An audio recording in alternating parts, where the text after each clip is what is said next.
You have a graveyard of hobbies: a guitar in the closet, a camera you used twice, a language app you haven't opened in weeks. Everyone told you to pick one thing and stick with it. They were wrong. Your brain isn't broken. It's running an operating system older than the idea of a career, and far stranger than a lack of willpower. What if jumping between interests isn't a flaw to fix, but a survival strategy your ancestors couldn't live without? Here's the strange part.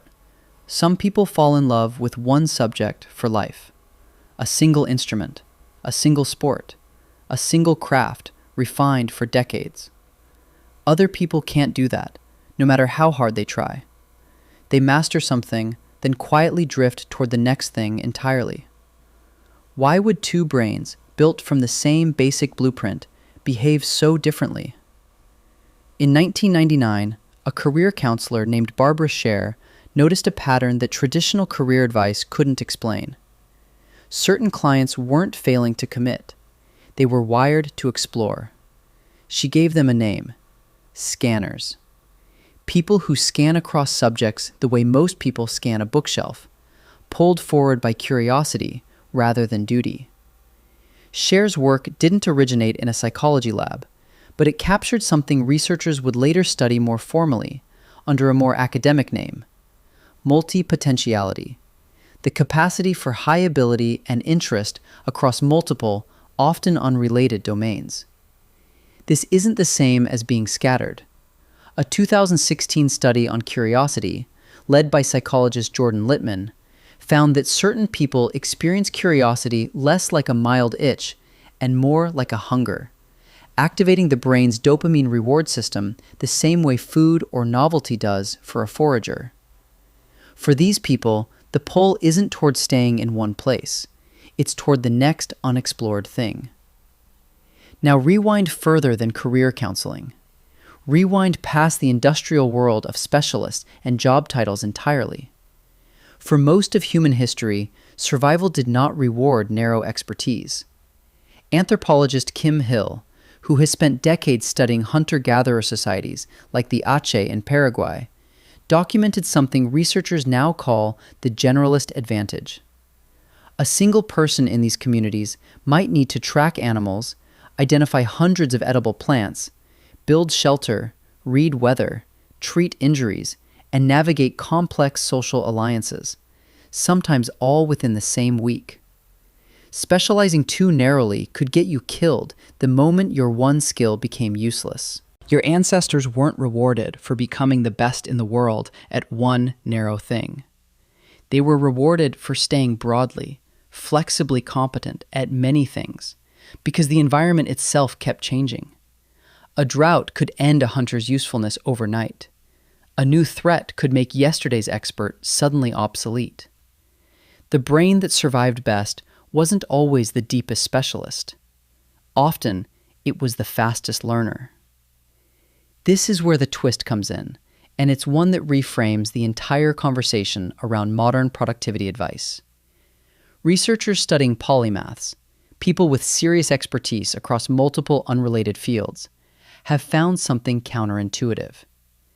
A study published in the Creativity Research Journal found that many breakthrough innovations come not from narrow specialists, but from people who transfer patterns learned in one domain into an entirely different one. Charles Darwin studied geology before biology. Leonardo da Vinci moved fluidly between anatomy, engineering, and painting. The connections weren't distractions from their real work. They were the work. Modern schools and modern jobs, built around the industrial factory model, prize a very different kind of mind. Stay in your lane. Specialize early. Pick a major, then a job title, then a lifelong identity built around one narrow skill. If your curiosity doesn't fit that mold, the system doesn't tell you that you're wired for something older and more flexible. It tells you that you're failing to focus. But look closer at what's actually happening inside a multi-interest brain. It isn't avoiding depth. It's building something psychologists call a knowledge lattice, a web of transferable skills that connect in unexpected places.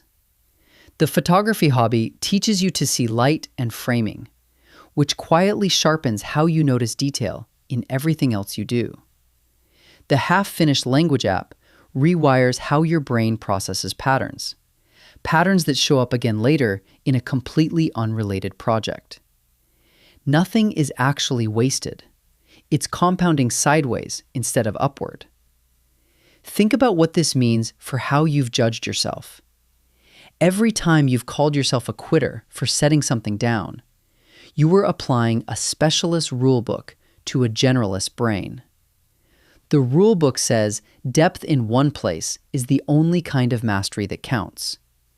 Your ancestors would have found that rule bizarre, maybe even dangerous. A community entirely made of narrow specialists, none of whom could adapt when the world shifted, wouldn't have lasted a single hard winter. There's a reason this pattern shows up so often in people who go on to build unusual, hard-to-categorize careers. A generalist doesn't just collect hobbies, they collect frameworks. And frameworks are portable in a way single skills are not. The person who learned photography, then coding, then public speaking, isn't three separate beginners. They're one mind quietly assembling a toolkit that no narrow specialist could reach in the same amount of time. Because the tools were never meant to combine. So look at your own life differently. The guitar you set down after 3 months didn't fail you, and you didn't fail it. Neither did the camera or the language app gathering dust in your phone. Each one left something behind, a way of seeing, a way of thinking, a small piece of a lattice you're still building without realizing it. You were never meant to be the deepest well. You were built to be the widest river, one that could reroute the moment the landscape changed. That guitar in the closet, that camera, that language app, they're not a graveyard of failures. They're not a flaw to fix. They're proof you're doing exactly what kept your ancestors alive when the world refused to stay still.